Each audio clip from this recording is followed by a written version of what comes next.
कशी गोड. सुरुवात कशीही असली तरी शेवटाला खूप महत्व आहे. जन्म कुणाचा कसा व्हावा हे कुणाच्याच हातात नव्हतं. तसं असतं तर मात्र परमेश्वराने कारागृहात जन्म घेतला नसता. मुकुटमणी जो तिन्ही जगाचा जन्मला कारागृही. पण शेवट कसा असतो याला मात्र महत्व असतं. त्याच्यामुळे याची साठी केला होता अट्टहास, शेवटच आधी गोड व्हावा असं म्हटलं जातं. कारण सुरुवात आणि त्याच्यातला प्रवास हा मात्र प्रत्येकाच्या कर्मानुरूप, त्याच्या प्रारब्धानुसार, त्याच्या संचितानुसार होत राहतो. पण शेवट मात्र या सगळ्याचा गोड व्हावा हे अमृत महाराज मागणं मागतात. कुंती म्हणते, हे देवा मला प्रचंड दुःख दिलंस तरी चालेल, पण सगळ्याच्या शेवटी मात्र मला तू मिळावास, मला नारायण मिळावा. अजामिळाचं सगळं आयुष्य कसं गेलं, पण शेवटच्या क्षणी नारायण आठवला आणि त्याचा शेवट गोड झाला.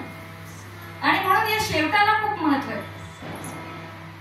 असा सांज वेळी जळो देह माझा, जसा सूर्य जाई घराला पुन्हा, प्रकाशात व्हावा असा अंत माझा, जळोनी घडो ध्रुव तारा नवा. अंत हा चांगला असेल तर सगळ्या जन्माचं सार्थक होतं. ज्या वेळेला संतांचा सहवास मिळतो आणि ईश्वराचं नाव मुखी येतं त्यावेळेला मात्र भगवंत आपला जन्म निष्फळ जाऊ देत नाही, आपला अंत तो गोडच करतो.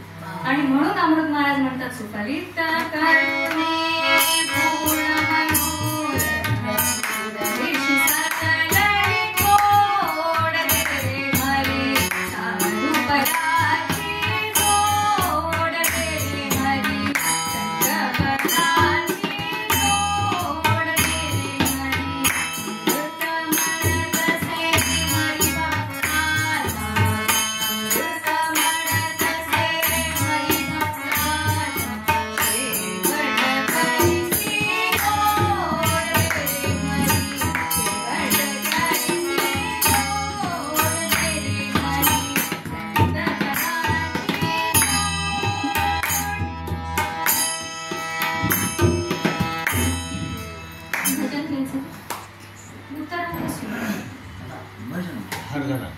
अर्चना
यज्ञाच्या प्रसादाने 4 पुत्रांची प्राप्ती झाली. दिसामासाने हे सगळे वाढत होते, लहानाचे मोठे होत होते. श्रीराम जेव्हा 12 वर्षाचे होते त्यावेळेचा काळ. त्यावेळी दक्षिणेकडे असुरांनी उच्छाद मांडला होता.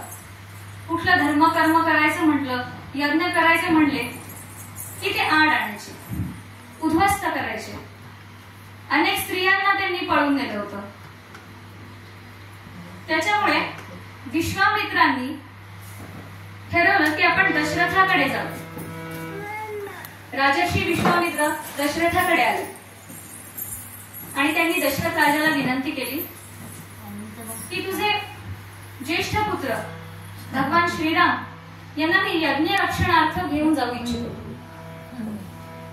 अनेक राक्षसांनी यज्ञ, धर्म, कर्मकांड याच्या आड येऊन सगळ्या गोष्टी उद्ध्वस्त केल्या. त्यांच्याशी लढण्यासाठी म्हणून मला दशरथ राजा पित्याच्या हृदयाने असल्यामुळे 12 वर्षाचा माझा मुलगा तो मोठ्या राक्षसांशी कसा लढेल असं म्हणून त्याचं अंतःकरण जड झालं. पण विश्वामित्रांना मात्र श्रीरामांची ताकद माहिती होती. असं करत त्यांनी 4ही पुत्र विश्वामित्राकडे पाठवले. यांनी या कालावधीमध्ये मारीच, सुबाहू, त्राटिका अशा एकूण 12,000 राक्षसांचे वध केले. दरम्यानच्या काळामध्ये जानकीचं स्वयंवर करायचं ठरलं. जनक राजाने सगळ्यांना निमंत्रण पत्रिका पाठवली. तशी निमंत्रण पत्रिका राजर्षी विश्वामित्र यांना सुद्धा आली की तुमच्या शिष्यांसमवेत तुम्ही या कार्यक्रमासाठी या. मग या श्रीराम, लक्ष्मण, भरत आणि शत्रुघ्न या 4ही जणांना घेऊन हे सगळे जनकाच्या नगरीमध्ये निघाले. जात जात असताना सगळ्यांना पत्रिका पाठवल्या होत्या जनकाने. याच्यात कोण कोण चालले होते बरं? सगळेजण असे राजे महाराजच नव्हते. गंधर्व आले, राक्षस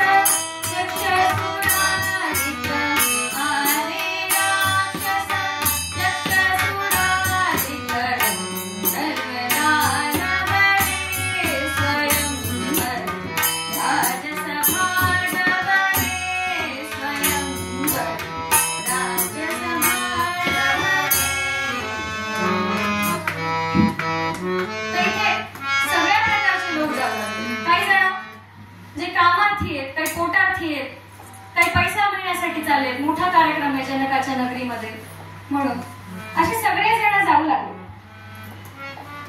स्वामी जनीजनार्दन स्वामी यांनी जानकी स्वयंवर ग्रंथामध्ये वर्णन करून ठेवलंय की कोण कोण चालले होते.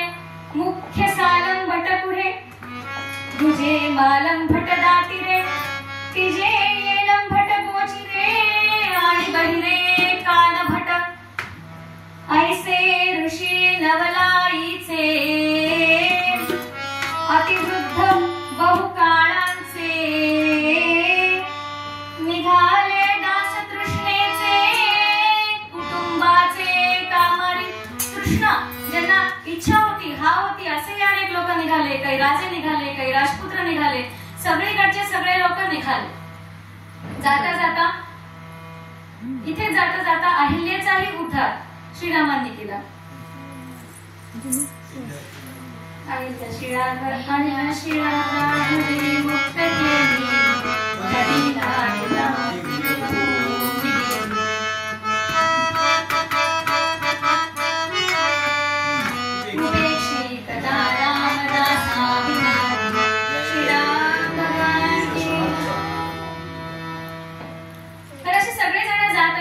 अहिल्याचा उद्धार केला. असं चालत चालत चालत ते या मिथिला नगरीपर्यंत आले. मिथिला नगरीपर्यंत आल्यानंतर हे दोन सुकुमार खूप सुंदर दिसत होते. जसं कृष्ण आकृष्ट करून घेत होते तेच तेज श्रीरामांमध्ये असल्यामुळे कोणालाही आकृष्ट करून घेण्याचं ते तेज. त्याच्यामुळे सगळेजण गर्दी करून हे दोन कोण सुकुमार आलेत याच्याकडे बघत होते. खूप गर्दी झाली. एकीकडे सगळी समाजगृहाची गर्दी आणि दुसरीकडे यांना बघायला आलेली वेगळी गर्दी. या सगळ्या गोंधळामध्ये एका संन्यासाला एका वेश्येचा स्पर्श झाला. आणि या प्रसंगामध्ये जनीजनार्दन स्वामींनी सांगितले की तो संन्यासी ओरडला तिच्यावर, दूर हो, तू वेश्या आहेस आणि मी संन्यासी आहे, मला स्पर्श कसं काय केलास. त्यावरती वेश्या उत्तरते की मी संन्यासी आहे, हा अहंभाव जर तुझा गेला नाही तर तू कुठला संन्यासी. माझ्यात आणि तुझ्यात जर तुला भेद दिसत असेल तर तू संन्यास्त कसला. संन्यास हा केवळ फक्त रात्री केले शिखामुंडण आणि नंतर म्हटले नारायण म्हणून संन्यास मिळाला का. तुझ्या वृत्ती शांत झाल्या का. ज्ञानेश्वर माऊलींना मुंजीची गरज नव्हती, लोकांसाठी त्यांनी केली. पण निवृत्तीनाथ म्हणाले की जे आधीच उच्च पदावर पोहोचले त्यांना ते वेगळ्या संस्काराची गरज होती का. खरंच ती त्यांनी समाजासाठी केली. या आदर्श संन्यासाचं उदाहरण द्यायचं असेल तर दत्तात्रय अवधूत असं देता येईल, ज्यांनी यज्ञोपवीत तर धारण केलंय पण कौपिक धारण केलेले नाही. अशा प्रकारे जोपर्यंत वृत्ती शांत होत नाही तोपर्यंत संन्यस्त झालो असं म्हणता येणार नाही. केवळ छप्पा मुद्रा तिलक लगावे, लंके माला जपता है, वक्ता जावे मदीन जावे, सुन साहेब की बहरावे, चीटी के बगल बांधे, धोबी सारे सुंदरावे. फक्त छप्पे लावले, मुद्रा लावल्या, टिळा लावला, माळा घातल्या म्हणून तो संन्यस्त होतो का हो. जर आतल्या अहंकाराला जर तो शांत करू शकला नाही तर तो संन्यस्त होऊ शकत नाही.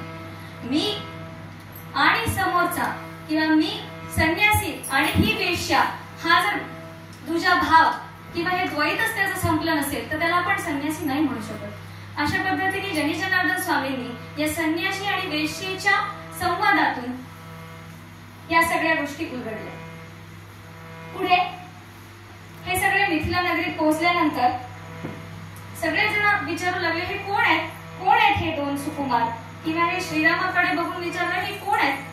त्यावर विश्वामित्र उत्तरतात, जो कल्याण गुणी गुणीचा गुणी, भूते मनी ज्या गुणी, ज्याच्या रूप गुणी सदा गुणगुणी, शंभूरी घे निर्गुणी.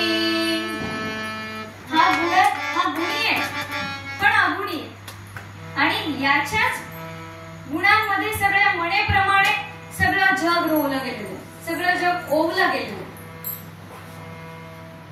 सगळ्या मण्यांची जशी माळ असते आणि त्या दोऱ्याचा अन्वय असतो त्याप्रमाणे या मण्यांमध्ये या जगाच्या सगळ्या जीवांमध्ये असलेला जो अन्वय आहे तो साक्षात परब्रह्म आहे. हा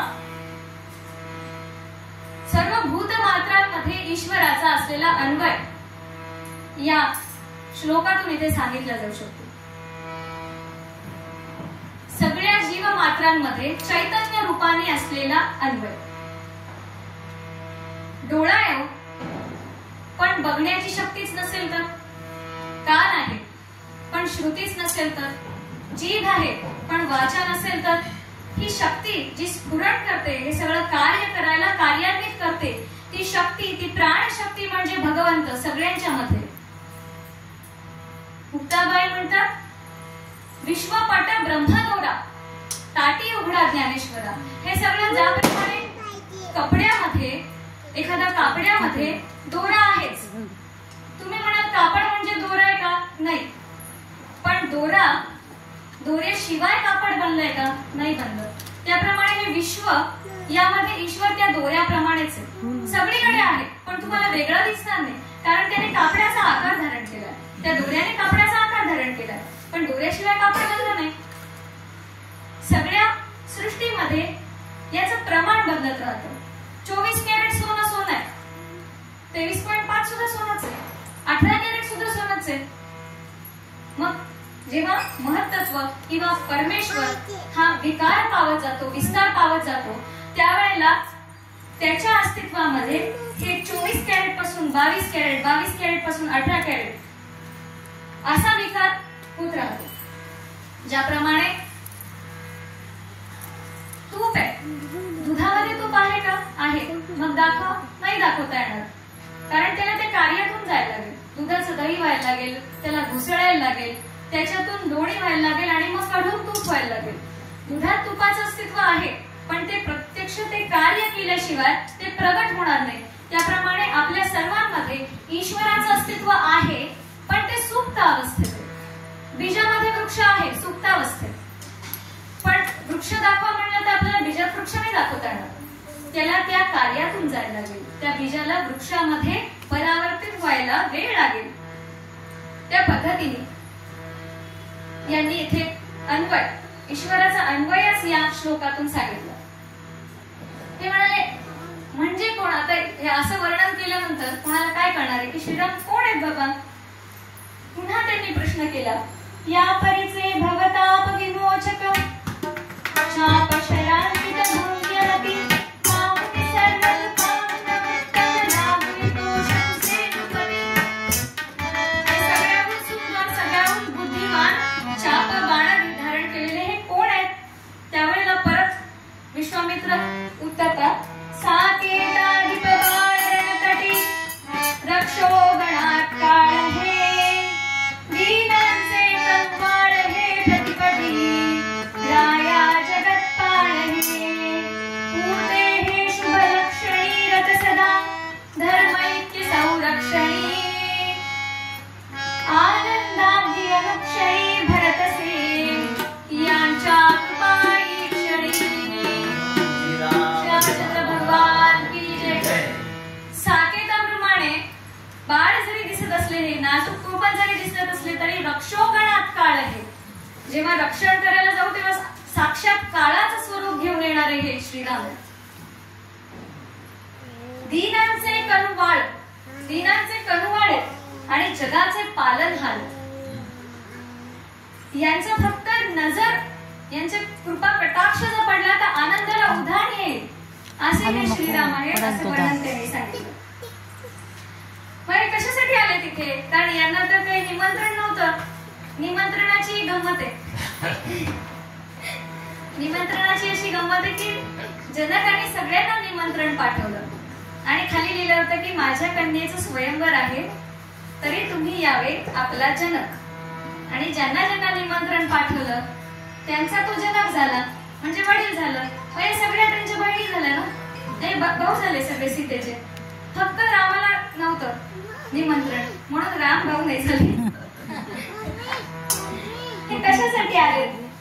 तर ते म्हणे हे सोहळा बघायला आले, की जनक कोण आहे, जे विदेही अवस्थेपर्यंत पोहोचले ते त्यांना बघायला आले. हे सोहळा कसा आहे, उत्तम आहे, ते बघायला आले. असं म्हणल्यानंतर हे सगळे सोहळ्यासाठी आतमध्ये गेले. तिथे सोहळा चालू असताना ही सीता कुठे बसली होती त्याचं खूप छान वर्णन केलंय की मरकट रचित मणिगण खचित स्तंभ जुंभ मार्ग सौध मालिका.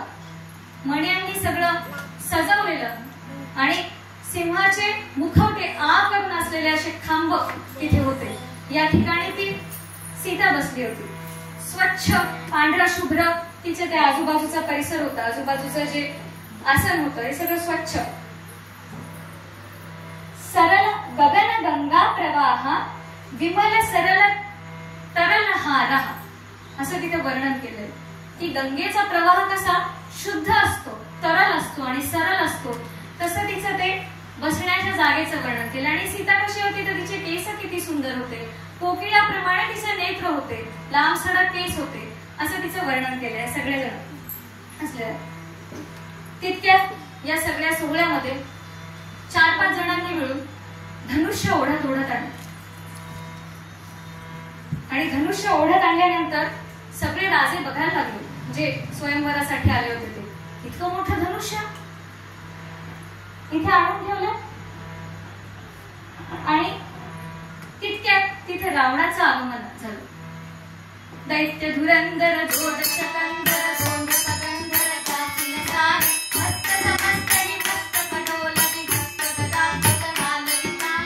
दैत्य धुरंधर जोड शकंदर सोंड पगंधर जातीन सार मस्त समस्त हि मस्त पडोलगी मस्त गदा पतनालगी सार. दैत्य धुरंधर जोड शकंदर जो नृप गंधर जासीन साहे, ज्याला दुसऱ्या राजाचा गंधही सहन होत नव्हता असा तो मदोन्मत्त झालेला. मस्त समस्त ही मस्तक डोलवी, सगळे त्याचे 10 मस्तक हलवत हलवत हस्तगदांकित हलवित आहे. गदा धारण केलेले हात हलवत हलवत हलवत त्याचं आगमन झालं. आणि मग जनकाने सांगितलं शृणुत जनक कल्पा क्षत्रिय सर्व येते. जनकाने पण जाहीर केला तिथे सगळ्यांसमोर की या धनुष्याला प्रत्यंचा लावेल जो त्याच्याशी या जानकीचा विवाह होईल म्हणून. आणि मग सगळे जे बाकीचे राजे होते त्यांनी ते बघितलं धनुष्य, त्याला 4-5 जण उचलून आणत होते आणि अर्धे जण तर गर्भवतीच झाले एवढं मोठं धनुष्य बघून. आपण तिथे उचलायला जावं आणि आपणच पडलो तर सगळ्यांसमोर अपमान होण्याची भीती. या सगळ्यांनी अर्धे गर्भगळीत झाले.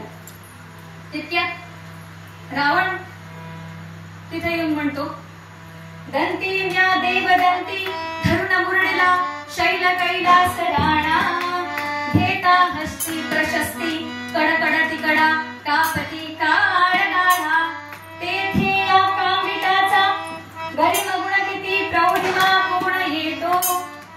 म्हणजे मी सगळ्या कैलासाला गदागदा हलवलं होतं तर हे कांबिट कैसे हे परशुराम भट तयाचे आणले कांबिट, कैसे हे परशुराम भट जयाचा अवतार चोखट तयाचे आणले कांबिट नाव फुकट विटवले.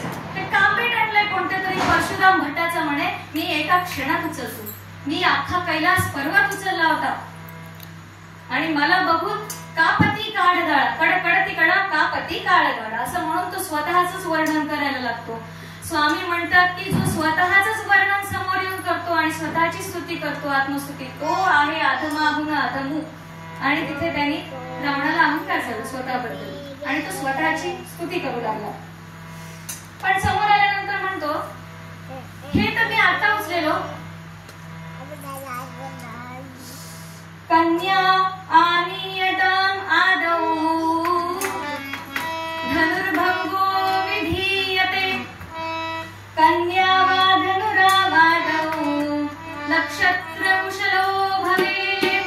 म्हणजे आपण धनुर्भंग करू थांबा पण आधी कन्या तर बघू दे जिच्यासाठी एवढे कष्ट उचलायचे. ती मुलगी तर दाखवा आम्हाला, ती मुलगी दाखवा मग बघू. राशीमध्ये सुद्धा आधी कन्या येते मग धनु येते. त्याच्यामुळे तुम्ही आधी कन्या आणा आणि मग धनुर्भंग करू आपण. यावर जनक उत्तरतात नक्षत्र कुशलो भवे. तू ब्राह्मण दिसतोय पण नक्षत्र कुशलो भवे तू क्षत्रिय क्षत्रकुशल नाहीयेस असं म्हणतात. आणि मग हा रावण ते उचलायला गेला धनुष्य अहंकाराने. खरं तर कुठेही अहंकार असला, सुदर्शन चक्र समोर तेच आहे, आणि कुठेही अहंकार आला, जसं आपण मगाशी बघितलं की संन्यासी आणि वेशीच्या प्रसंगातही तेच सांगितलं त्यांनी की अहंकार आला किंवा तुमचं अस्तित्व शून्य होतं. हा उचलायला गेला धनुष्य आणि त्याला उचलेल असं गेलं ते 20 हाताने त्यांनी उचलण्याचा प्रयत्न केला आणि कसं बसं उचलून तो हलायला लागला. विसाकराही धनुते नटोले नटोलवे यास्तवते घडोले भारे थयाच्या बहुखाय झोले तरी मध्ये रावण काय बोले. त्याने 20 हाताने पकडलं तरी ते धनुष्य त्याला उचलला गेला नाही. तो असा झुलत झुलत झुलत झुलत म्हणाला, तरी सुद्धा म्हणाला की मी पण जिंकला, मी हे धनुष्य उचललं. असं म्हणता क्षणी ते धनुष्य त्याच्या अंगावर पडलं, कारण ते हलत हलत तो बोलू लागला आणि ते त्याच्या अंगावर पडलं. रक्त ओकलं गेलं त्याच्या अंगावर. स्वामींनी वर्णन केलं की एखादी पोळी लाटण्याखाली यावी, पोळपाट लाटण्यामध्ये ती पोळी यावी, तसा तो रावण त्याच्या खाली दबला गेला आणि सगळीकडून अंगावर ते धनुष्य पडलं. मग त्याला काहीच सुचलं नाही. सगळे लोक हसू लागले आणि रक्त ओकलं. रावणाची ही अवस्था बघितल्यानंतर म्हणजे अहंकाराने शेवटी ते उचललं गेलं. मग मात्र सगळे अजून गर्भगळीत झाले की अरे रावणासारख्या महायुद्धाची आणि 10 मस्तक 20 हातांनी असलेला हा रावण, ज्याने कैलास हलवला, पण तरी सुद्धा हे धनुष्य तो पेलू शकला नाही. आपली काय अवस्था होईल. मग मात्र एकही जण समोर येण्याच्या तयारीत दिसत नव्हतं. यावेळेला मग जनक राजांनी बघितलं की अरे कुणीच दिसत नाहीये समोर येणार. मग जनक राजा म्हणाले, आजी पापरतोप्यमी पतया सर्वे समभ्यगता गतः प्रत्येयं कुलधौत कोमलरुचि कीर्तिश्चलाभो परा नादृष्टं न चटं न नवितं नोत्थापितं स्थानत केनापि दमहोधन्विदं निर्वीर उर्वीतलं.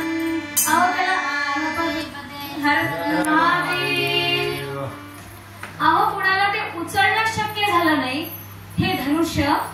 मग त्याला उचलणं, त्याला धारण करणं आणि त्याच्या प्रत्येकाला बाण लावणं किंवा त्याचा टणत्कार करणं हे तर लांबचीच गोष्ट, पण कोणी उचलूही शकलं नाही. हे निर्वीर उर्वीतलं झालं का. या जगावर, या पृथ्वीवर एकही वीर शिल्लक राहिला नाहीये का. ही पृथ्वी निर्वीर झाली आहे का असा प्रश्न केल्या लक्ष्मणाला राग आला. मला निर्वीर म्हणजे आम्ही इथे आहोत तरी निर्वीर म्हणले असं म्हणून लक्ष्मण पुढे येऊ लागले आणि विश्वामित्रांनी सांगितलं, थांबा तुम्ही बसा. फक्त श्रीराम हे विश्वामित्रांच्या आज्ञेची वाट बघत होते. त्यांनी आज्ञा केल्यानंतर ते समोर आले. सीतेने रामाकडे पाहिले.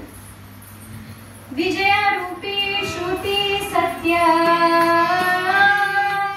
नृपरूपी प्रपंच तीर्थ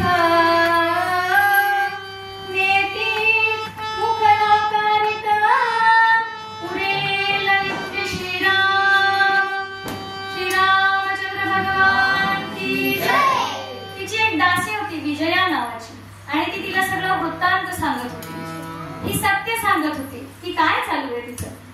तर यांनी इथे उपमा दिली की विजया नामे श्रुती सत्य. श्रुती सत्य बोलतात ना, म्हणून ही विजया श्रुती आहे आणि ही दाखवते की काय काय घडतंय ते. नृपरूपी प्रपंच देत.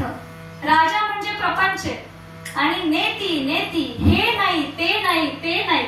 जसं आपण मेडिकल सायन्स मध्ये डिफरन्शियल डायग्नोसिस करतो. हा विकार म्हणजे हा आहे का नाही, हा नाही, हा आहे का हा नाही, हा आहे का नाही, मग फायनल डायग्नोसिस वर येऊन पोहोचतो की नाही हा आहे. तसं नाही, हे नाही, हे नाही, हे नाही असं म्हणत म्हणत जे शेवटी उरतं, उरेल फक्त श्रीराम असं म्हणत जे शेवटी उरतं तो श्रीराम असतो. आणि मग ही सीता त्यांच्याकडे बघते आणि तिच्या मनात हे विचार चाललेले असतात की रघुपती जलधीते भुजली जाण वाहे, जनक जननी सारी भुजली जाण वाहे. मी या श्रीरामाला वरले मनातून. या श्रीरामा म्हणजे काय आहे? हे जलधी आहे, हे पाणी आहे, समुद्र आहे, आणि मी म्हणजे मासा आहे. पाण्याविना माशाची जी अवस्था आहे ना, तशी माझी अवस्था झाली आहे. आणि माझ्या मनातलं हे गुज कोणीतरी जनकाला जाऊन सांगा. आणि मग ती त्यांच्या सुकुमार रूपाकडे बघते आणि सहजच तिच्या मनात शंका येते की का महेश चाप चढाया, पण केला माझ्या ताते, रामचंद्र उचलील कैसा, नवपल्लव कोमल माते. माझ्या वडिलांनी इतका अवघडपण का केला असेल? आणि ते जर सुकुमार दिसले, त्यांच्या कोमल हाताने येणार ते धनुष्य तरी उचलेल का? नवसा तुम्ही सांगशी वाटे, नवसार मलोचन हाते, रामचंद्र उचलील कैसा, नवपल्लव कोमल हाते. कोणातरी नवस करावा काय ते? शिवशंकराला करावा किंवा लक्ष्मीरामाला करावा? की कोणीतरी सांगा मला की माझ्या वडिलांनी असा पण का केला असेल? आणि विसाकराची ही अवस्था झाली, रावणाची ही अवस्था झाली, तर या सुकुमार श्रीरामाला हे उचलेल का, असं म्हणून तिच्या मनात विचार सुरू झाले. आणि मग श्रीराम समोर आले. त्याचं वर्णन केलंय की जसा हिमगिरीमध्ये सिंह उगवला, असं त्याचं वर्णन केलं श्रीरामाचं. हिमगिरीमध्ये सिंह उगवला असे श्रीराम समोर आले. समोर आल्या आल्या रावणाने त्याच्याकडे उपहासाने पाहिलं. मला उचललं नाही, हा काय उचलला म्हणून. श्रीराम सगळा तिला पुढे आले आणि त्यांनी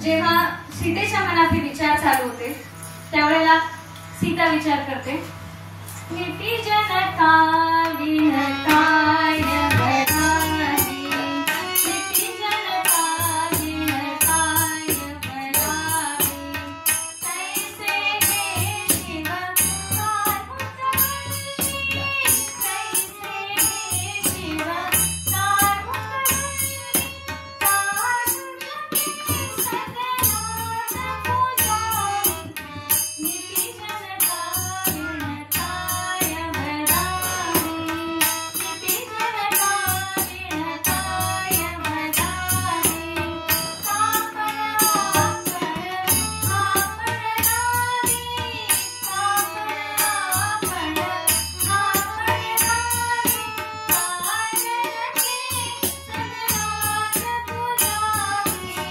काजनके सदनाथ पूजारी, नीती जनका विनताय वराही, नीती जनका विनताय वराही. या जनकाने जो पण केलाय हा किती अवघड आहे. का केला असेल हा पण? का आता हे जनकाचं जे धनुष्य आहे हे घरातच ठेवायचं का? आणि घरातच त्याची पूजा करायची का? तर हे शिवधनुष्याचा पण का केला? जेव्हा जनकाशी चर्चा करायला एकदा परशुराम मिथिला नगरीत आले होते आणि त्यावेळेला यांची तत्वचर्चा खूप रंगली. यांनी यांचं शिवधनुष्य, त्यांचं धनुष्य बाहेर ठेवलं होतं. चर्चा रंगली आणि जेव्हा संपली त्यावेळेला ते धनुष्य पाहिलं तर तिथे नव्हतं. मग ते म्हणाले की धनुष्य कुठे गेलं? धनुष्य स्वतःहून तर कुठे जाणार नाही आणि धनुष्य उचलणारा वीर अजून या पृथ्वी तलावर जन्मलाच नाही. मग हे धनुष्य कुठे गेलं? आणि हे धनुष्य पेलण्याचं सामर्थ्य एकतर माझ्यात किंवा भगवान शंकरामध्ये. मग इथे कोण आहे? भगवान शंकर तर इथे आल्याचे चिन्ह नाहीयेत. धनुष्य कुठे गेलं असं म्हणून बघत असताना शोधाशोध सुरू केली. आणि ही छोटी सीता 3 वर्षाची, 2.5-3 वर्षाची, त्याला गाडा